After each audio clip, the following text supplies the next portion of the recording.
प्यारे बच्चों, आज हम अपनी पूरक पठन पुस्तिका संचयन से पाठ 2 सपनों के से दिन पढ़ेंगे। इस पाठ के लेखक गुरुदयाल सिंह जी हैं। बच्चों, इस पाठ का एक अंश हम पहले भी पढ़ चुके हैं। आइए पाठ के पहले पढ़े हुए अंश पर एक नज़र डालते हैं। इस पाठ में लेखक ने अपने बचपन के दिनों का वर्णन किया है। बचपन के ऐसे दिन जिन्हें लेखक सपनों के समान मानते हैं। लेखक का संबंध एक बहुत ही साधारण परिवार से था। लेखक बचपन में जिन बच्चों के साथ खेला करते थे, सबकी पारिवारिक स्थिति लगभग एक सी ही थी। लेखक और उसके साथियों में से अधिकतर को स्कूल जाना अच्छा ही नहीं लगता था और ना ही उनके माता पिता उन्हें जबरदस्ती स्कूल भेजते थे। थोड़ा बड़ा होने पर वे उन्हें अपने साथ काम पर लगा लेते थे। उन दिनों स्कूलों में नया सत्र आरंभ होने पर 1.5 महीना पढ़ाई होने के बाद 1.5-2 महीनों की छुट्टियां होती थी। लेखक छुट्टियों में अपनी माँ के साथ नानी के घर जाकर छुट्टियों का भरपूर आनंद उठाते। जैसे छुट्टियां खत्म होती, उन्हें मास्टरों द्वारा दिया गया गृह कार्य न कर पाने पर होने वाली पिटाई का भय सताने लगता। लेखक के जो सहपाठी थे, उनमें से कुछ ऐसे भी थे जो गृह कार्य करने की अपेक्षा पिटाई को सस्ता सौदा समझते थे। आइए अब पाठ का अगला अंश पढ़ते हैं। हमारा स्कूल बहुत छोटा था। केवल छोटे छोटे 9 कमरे थे जो अंग्रेजी के अक्षर H की भांति बने थे। तो लेखक अब अपने स्कूल का वर्णन करते हुए कहते हैं कि उनका स्कूल बहुत छोटा था।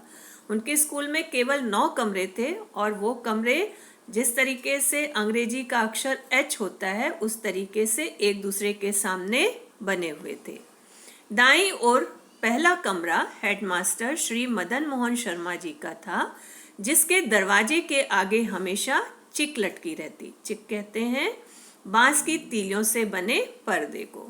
तो दाईं ओर पहला कमरा हेडमास्टर, जिनका नाम श्री मदन मोहन शर्मा था, उनका था और हेडमास्टर के कमरे के सामने हमेशा चिक लटकी रहती। स्कूल की प्रेयर, प्रार्थना के समय वह बाहर आते और सीधी कतारों में कद के अनुसार खड़े लड़कों को देख उनका गोरा चेहरा खिल उठता। गोरा चेहरा खिल उठता मतलब बहुत अधिक प्रसन्न होते। सारे अध्यापक लड़कों की तरह ही कतार बांधकर उनके पीछे खड़े होते। तो जब स्कूल की प्रार्थना शुरू होती, उस समय हेडमास्टर साहब बाहर आते और स्कूल के सभी लड़कों को पंक्ति में कद के अनुसार सीधा खड़ा हुआ देख करके वो बहुत प्रसन्न होते। स्कूल के सभी अध्यापक कतार बांधकर पीछे खड़े रहते। केवल मास्टर प्रीतम चंद पीटी लड़कों की कतारों के पीछे खड़े खड़े यह देखते थे कि कौन सा लड़का कतार में ठीक नहीं खड़ा। तो जो उनके जो मास्टर प्रीतम चंद थे, पीटी मास्टर थे, पीटी फिजिकल ट्रेनर। उनके जो पीटी मास्टर प्रीतम चंद थे, वो लड़कों की कतार के पीछे खड़े होकर यह देखते थे कि कौन सा लड़का कतार में ठीक से नहीं खड़ा। उनकी घुड़की तथा ठुड्डों, घुड़की कहते हैं धमकी भरी डांट और ठुड्डों कहते हैं घूंसे से की जाने वाली पिटाई को। उनकी घुड़की तथा ठुड्डों के भय से हम सभी कतार के पहले और आखिरी लड़के का ध्यान रखते, सीधे कतार में बने रहने का प्रयत्न करते। तो जो पीटी मास्टर प्रीतम चंद जी थे, उनकी घुड़कियों के डर से, उनकी पिटाई के डर से सभी बच्चे कतार में सीधा खड़े रहने का पूरा प्रयत्न करते थे। सीधी कतार के साथ साथ हमें यह ध्यान भी रखना होता था कि आगे पीछे लड़कों के बीच की दूरी भी एक सी हो। ये 2 बच्चों के बीच की दूरी भी एक सी ही होती थी। सभी लड़के उस पीटी से बहुत डरते थे, क्योंकि उनका जितना सख्त अध्यापक न कभी किसी ने देखा था न सुना था। तो जो पीटी मास्टर प्रीतम चंद जी थे, वो बहुत सख्त थे उनके जैसा सख्त अध्यापक बच्चों ने ना पहले कभी देखा था, ना कभी उनके जैसे सख्त अध्यापक के बारे में सुना था। इस वजह से वे सभी प्रीतम चंद से बहुत डरते थे। यदि कोई लड़का अपना सिर भी इधर उधर हिला लेता या पांव से दूसरी पिंडली खुजलाने लगता तो वह उसकी ओर बाघ की तरह झपट पड़ते और खाल खींचने के मुहावरे को प्रत्यक्ष करके दिखा देते। खाल खींचना बहुत बुरी तरह से पीड़ा पहुंचाना। तो अगर कोई लड़का पंक्ति में खड़ा होकर जरा भी अपना सिर हिला लेता या एक पैर से दूसरे पैर को खुजला लेता तो वे पूरी फुर्ती, बाघ की तरह मतलब पूरी फुर्ती के साथ उस पर झपट पड़ते और उसे बुरी तरह उसकी पिटाई करते। तो जो खाल खींचने का जो मुहावरा है वो ऐसा लगता कि सामने प्रत्यक्ष रूप में नजर आने लगता। परंतु हेडमास्टर शर्मा जी उसके बिल्कुल उलट स्वभाव के थे। उलट स्वभाव के होना, विपरीत स्वभाव के होना। वह 5वीं और 8वीं श्रेणी को अंग्रेजी स्वयं पढ़ाया करते थे। हमारे में से किसी को भी याद न था कि 5वीं श्रेणी में कभी भी उन्हें किसी गलती के कारण किसी की चमड़ी उधेड़ते देखा या सुना हो। चमड़ी उधेड़ना हमारे लिए बिल्कुल ऐसा शब्द था जैसे हमारे सरकारी मिडिल स्कूल का नाम। तो लेखक कहते हैं कि जो उनके हेडमास्टर थे वो बहुत ही शांत स्वभाव के थे। ठीक है, वो जिस तरीके से पीटी मास्टर प्रीतम चंद थे उसके बिल्कुल विपरीत स्वभाव के हेडमास्टर जी थे। और हेडमास्टर 5वीं और 8वीं कक्षा को अंग्रेजी पढ़ाया करते थे। लेखक कहते हैं कि उनको कभी ये याद नहीं कि 5वीं श्रेणी में उन्होंने किसी गलती के कारण किसी बच्चे को पीटा हो। अधिक से अधिक वह गुस्से में बहुत जल्दी जल्दी आंखें झपकाते, अपने लंबे हाथ की उल्टी उंगलियों से एक चपत हमारी गाल पर मार देते तो मेरे जैसे सबसे कमजोर शरीर वाले भी सिर झुकाकर मुंह नीचा किए हंस देते। वह चपत तो जैसे हमें भाई भीखे की नमकीन पापड़ी जैसी मजेदार लगती, जो तब पैसे की शायद 2 आ जाया करती थी। तो लेखक कहते हैं कि उन्हें कभी याद नहीं है कि 5वीं श्रेणी में हेडमास्टर जी ने कभी किसी गलती के कारण किसी बच्चे के साथ कोई बुरा बर्ताव किया हो। जब कभी उन्हें बहुत गुस्सा आता तो वो अपनी आंखें जल्दी जल्दी झपकाने लगते और बहुत अधिक होने पर वे अपने हाथ की जो उल्टी उंगलियां हैं उनसे एक थप्पड़, हल्का सा थप्पड़ गाल पर मार देते। तो उनका जो थप्पड़ था वो उसको खाने के बाद बच्चे भी, जो बहुत से कमजोर बच्चा भी सिर झुकाकर मुंह नीचा करके हंस दिया करता। कि वह जो थप्पड़ था, हेडमास्टर जी का थप्पड़ बच्चों को जो भीखे भाई की नमकीन पापड़ी जैसा मज़ेदार लगता था। वो जो पापड़ी अभी लेखक बताते हैं भीखे भाई की नमकीन पापड़ी, वो शायद उस ज़माने में 1 पैसे की तब 2 आ जाया करती थी। तो उन्हें वो हेडमास्टर का थप्पड़ भीखे भाई की नमकीन पापड़ी की तरह मज़ेदार लगता था। परंतु तब भी स्कूल हमारे लिए ऐसी जगह न थी जहाँ खुशी से भागे जाएं। पहली कच्ची श्रेणी से लेकर 4थी श्रेणी तक केवल 5-7 लड़कों को छोड़कर हम सभी रोते चिल्लाते ही स्कूल जाया करते थे। लेखक कहते हैं फिर भी उन्हें स्कूल जाना कभी भी पसंद नहीं था। कि स्कूल में केवल 5-7 लड़के ही ऐसे होंगे जो खुशी खुशी स्कूल जाते होंगे, बाकी सभी रोते चिल्लाते ही स्कूल जाते थे। परंतु कभी कभी ऐसी सभी स्थितियों के रहते स्कूल अच्छा भी लगने लगता। भले ही उन्हें स्कूल जाना पसंद नहीं था, ठीक है, वहाँ पर पीटी मास्टर की सख्ती उन्हें पसंद नहीं आती थी, लेकिन कभी कभी कुछ ऐसा भी स्कूल में होता था जिसके कारण उन्हें स्कूल जाना अच्छा लगने लगता था। जब स्काउटिंग का अभ्यास करवाते समय पीटी साहब नीली पीली झंडियाँ हाथों में पकड़ाकर 1 2 3 कहते, झंडियाँ ऊपर नीचे दाएं बाएं करवाते तो हवा में लहराती और फड़फड़ाती झंडियों के साथ खाकी वर्दियों तथा गले में दो रंगे रूमाल लटकाए अभ्यास करते। दो रंगे मतलब दो रंग के। तो लेखक को जो स्काउट का पीरियड था वो बहुत अच्छा लगता था। तो जब कभी स्काउटिंग का अभ्यास कराते समय पीटी मास्टर प्रीतम चंद जी नीले और पीले रंग की झंडियाँ बच्चों के हाथ में पकड़ाकर 1 2 3 कहकर झंडियाँ ऊपर नीचे दाएं बाएं करवाते, तो हवा में लहराती और फड़फड़ाती झंडियों के साथ खाकी वर्दियों और गले में जो वो दो रंग का रूमाल लटका कर अभ्यास करते थे वो उन्हें बहुत पसंद था। हम कोई गलती ना करते तो वह अपनी चमकीली आंखें हल्के से झपकाते, कहते शाबाश, वेल बिगिन अगेन, 1 2 3 3 2 1। उनकी एक शाबाश ऐसे लगने लगती जैसे हमने किसी फौज के सभी तमगे जीत लिए हों। तमगे कहते हैं पदक या मेडल को। तो जब बच्चे स्काउट की परेड करते समय कोई गलती नहीं करते तो जो पीटी मास्टर थे वो अपनी चमकीली आंखें हल्के से झपकाते और बच्चों को शाबाश कहते हुए कहते हैं वेल बिगिन अगेन, मतलब हम फिर से शुरू करते हैं, और 1 2 3 3 2 1। तो एक शाबाशी उनकी बच्चों को किसी फौज के सभी जो मेडल हैं तमगों से कम नहीं लगती। उन्हें लगता है कि उन्होंने फौज के सभी मेडल जीत लिए हों। कभी यही एक शाबाश सभी मास्टरों की ओर से हमारी सभी कॉपियों पर साल भर की लिखी गुड्डों हुआ गुड का बहुवचन, से अधिक मूल्यवान लगने लगती।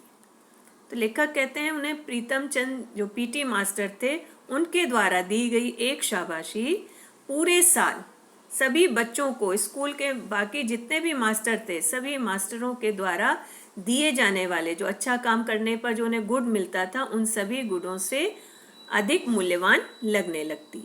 कभी ऐसा भी लगता कि कई साल की सख्त मेहनत से प्राप्त की पढ़ाई से पीटी साहब के डिसिप्लिन में रहकर प्राप्त की गुडविल बहुत बड़ी थी।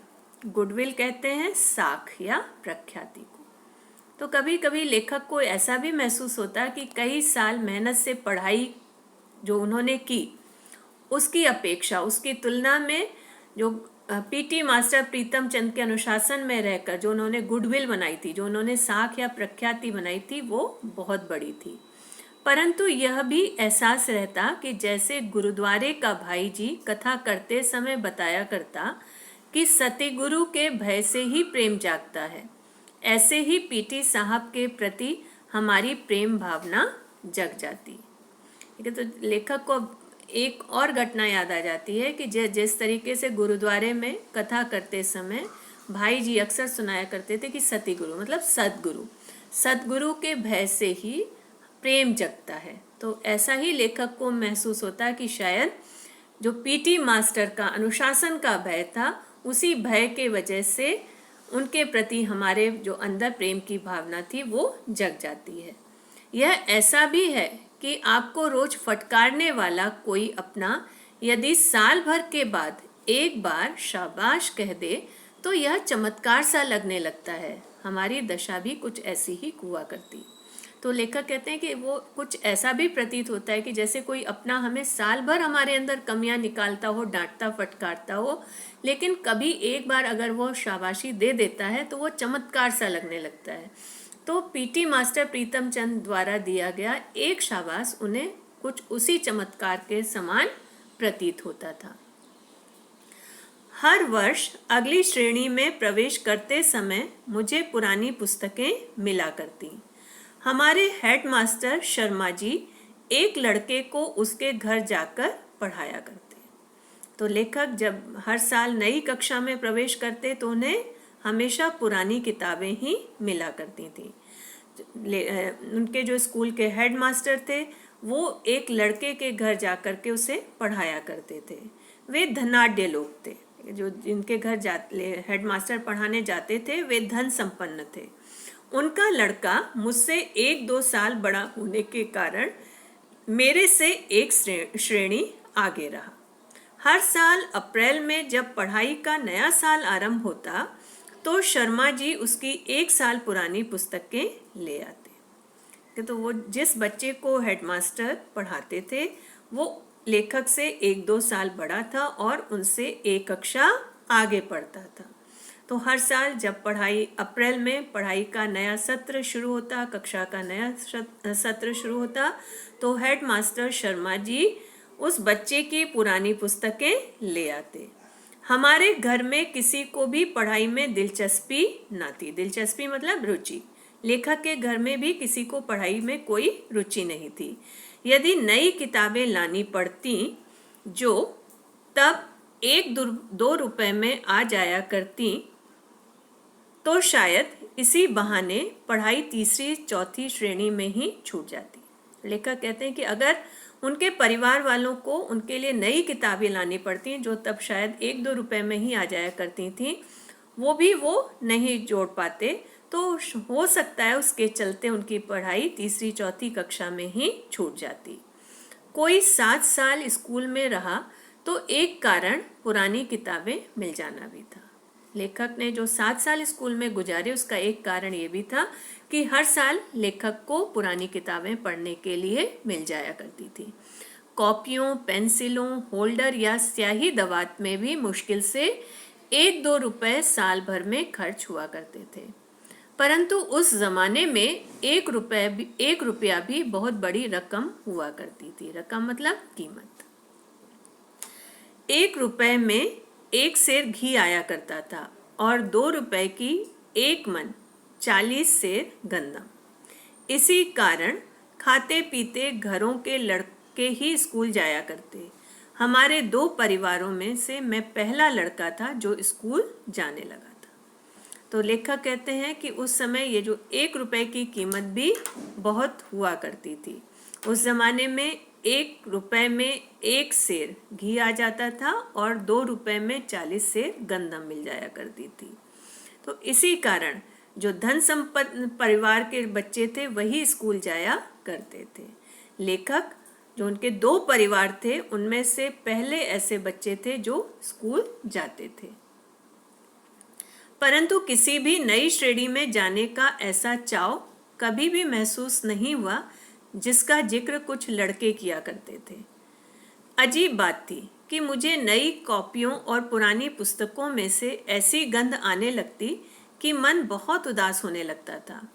इसका ठीक ठीक कारण तो अभी समझ में नहीं आया, परंतु जितनी भी मनोविज्ञान की जानकारी है, इस अरुचि का कारण यही समझ में आया कि आगे की श्रेणी की कुछ मुश्किल पढ़ाई और नए मास्टरों की मारपीट का भय ही कहीं भीतर जमकर बैठ गया था। तो लेखक कहते हैं कि उन्हें कभी भी नई कक्षा में जाकर कुछ बहुत अलग महसूस नहीं हुआ। ठीक है, जिसका जिक्र काफ़ी कुछ लड़के किया करते हैं। और एक बड़ी अजीब सी बात उन्हें लगती थी कि उन्हें जो कुछ नई जो कॉपियाँ मिल जाती थी या पुरानी पुस्तकें जो होती थी उनसे उन्हें ऐसी गंध आने लगती थी जिससे उनका मन उदास हो जाया करता था। उनका मन क्यों उदास हो जाता था इसका उन्हें ठीक ठीक से पता नहीं है। तो इस जो अरुचि का, नई कक्षा में जाने के बाद भी उन्हें कोई चाव, कोई आकर्षण नहीं था। इस अरुचि का क्या कारण था ये उन्हें शायद बाल मनोविज्ञान पढ़ने के बाद कुछ समझ में आया। उसका एक कारण ये था कि जो अगली श्रेणी है उसकी पढ़ाई थोड़ी मुश्किल होगी और जो नए मास्टर हैं उनके द्वारा जो मार पिटाई होने वाली थी उसका भय उसके अंदर बैठ गया था, उसके मन में समा गया था। सभी तो नए ना होते थे, परंतु 2-3 हर साल ही वही होते जो कि छोटी श्रेणी में नहीं पढ़ाते थे। ठीक है, सब नए नहीं होते थे, लेकिन 2-3 हर साल ऐसे अध्यापक होते थे जो पहले वाली श्रेणी में नहीं पढ़ाते थे।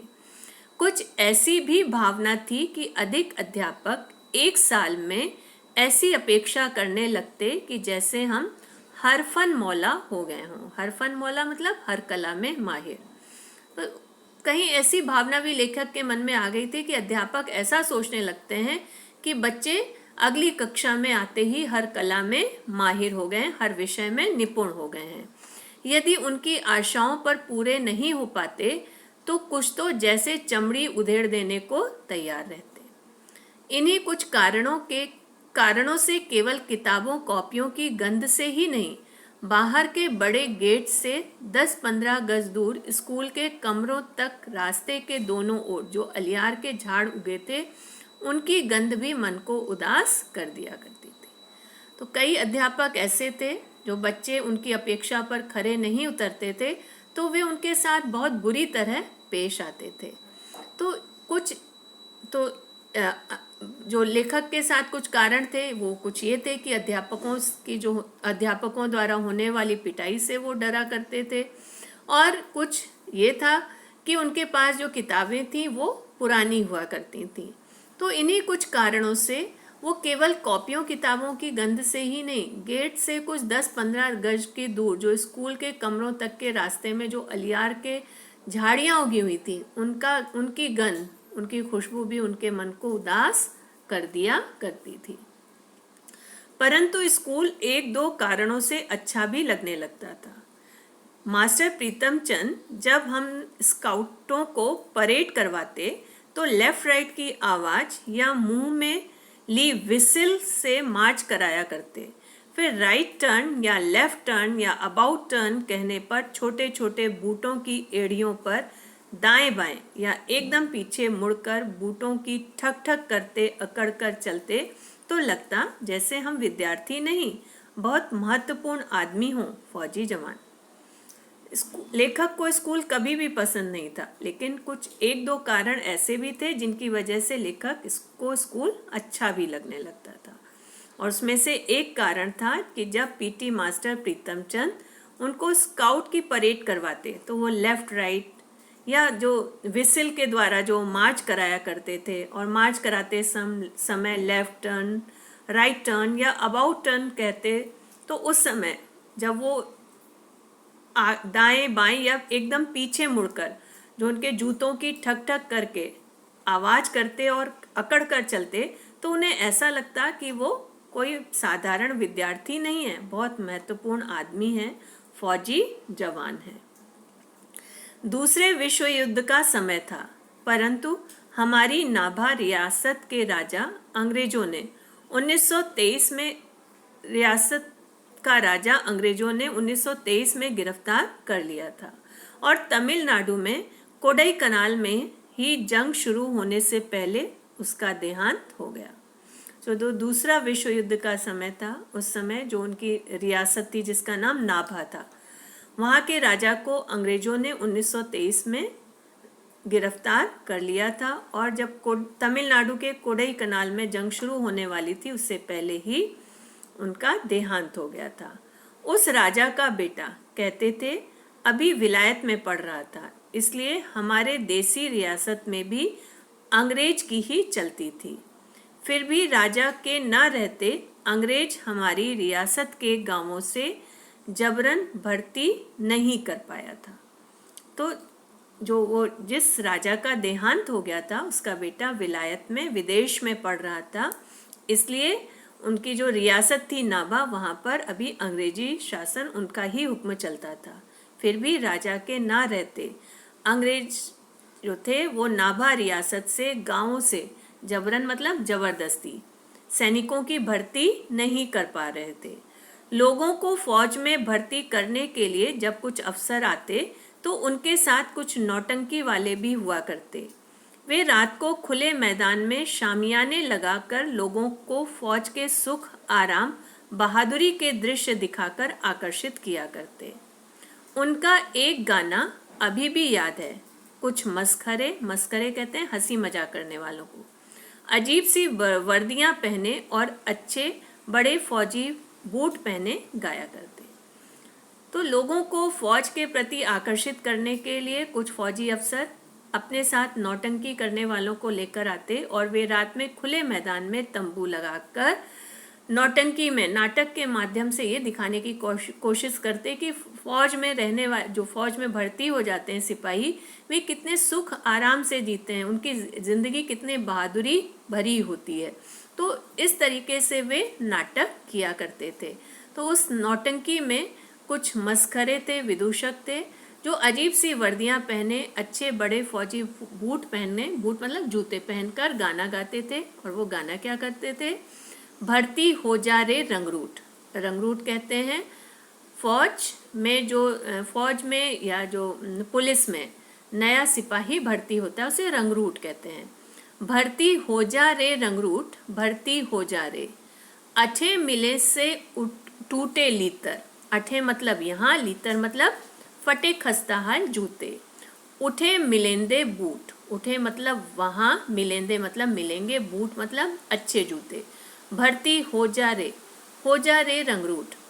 अठे पहन से फटे पुराने, उठे मिलेंगे सूट। वो गाने में गाते हुए बताते कि रंगरूट के तौर पर तुम भर्ती हो जाओ, फौज में भर्ती होने के बाद तुम्हें क्या क्या मिलेगा। यहाँ तुम फटे खस्ताहाल जूते पहनते हो, फौज में भर्ती होने के बाद तुम्हें अच्छे चमकदार बूट मिलेंगे, और यहाँ तुम फटे पुराने कपड़े पहनते हो, वहाँ तुम्हें अच्छी नई वर्दी पहनने को मिलेगी। भर्ती हो जा रे रंगरूट। तो इस तरीके के गाना गाकर वो लोगों को फौज में भर्ती होने के लिए प्रोत्साहित करते। इन्हीं बातों से आकर्षित हो कुछ नौजवान भर्ती होने के लिए तैयार हो जाते। उनके नाटक को देखकर, उनके गानों को, उनके गानों में कही गई बातों को सुनकर कुछ नौजवान फौज में भर्ती होने के लिए तैयार हो जाते। कभी कभी हमें भी महसूस होता कि हम भी फौजी जवानों से कम नहीं। धोबी की धुली वर्दी और पॉलिश किए बूट और जुराबों को पहने जब हम स्काउटिंग की परेड करते तो लगता हम फौजी ही हैं। तो लेखक कहते हैं कि जब वो स्काउटिंग की परेड करते, ये तो वहाँ पर जो धुली हुई वर्दी होती और जो स्काउट के जूते होते और जो जुराब मतलब मोजे पहन को जब वो परेड करते तो वे खुद को फौजी जवान से खुद कम नहीं समझते थे। बच्चों, आइए आज पढ़े हुए अंश में जो कठिन शब्द आए थे उनके अर्थ देख लेते हैं। कतार, कतार का अर्थ होता है पंक्ति, घुड़की, धमकी भरी डांट, तमगा, पदक या मेडल, डिसिप्लिन, अनुशासन, गुडविल, साख या प्रख्याति, सतिगुरु, सदगुरु, फटकारना, डांटना, दिलचस्पी, रुचि, रकम, संपत्ति या दौलत, शामियाना, तंबू, मस्खरे, विदूषक या हंसी मजाक करने वाले व्यक्ति। रंगरूट कहते हैं सेना या पुलिस आदि में नया भर्ती होने वाला सिपाही। अठे यहाँ, लीतर फटे पुराने खस्ताहाल जूते, उठे वहाँ। बच्चों, आज हमने सपनों के से दिन पाठ का दूसरा अंश पढ़ा। मैं उम्मीद करती हूँ कि पाठ का दूसरा अंश आपको समझ में आया होगा। धन्यवाद।